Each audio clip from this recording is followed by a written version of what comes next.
So today we have the Indian Cultural Festival. It's an event that the Office of International Engagement is having with partnership with Heartland Community College and also the Indian Student Association.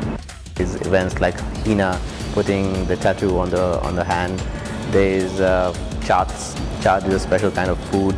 There's a lot of different other food also here, so that's what we're trying to bring Indian culture here, and not just for the domestic students, but also international students who are from India, so they feel like they're part of this ISU. I would say this event is special because it's bringing people together, and not much people get an opportunity to go back to different countries and experience different cultures. So we are bringing this event and having them experience this culture instead of going to some other country, and then we are bringing the country to them. That's the special thing, I would say.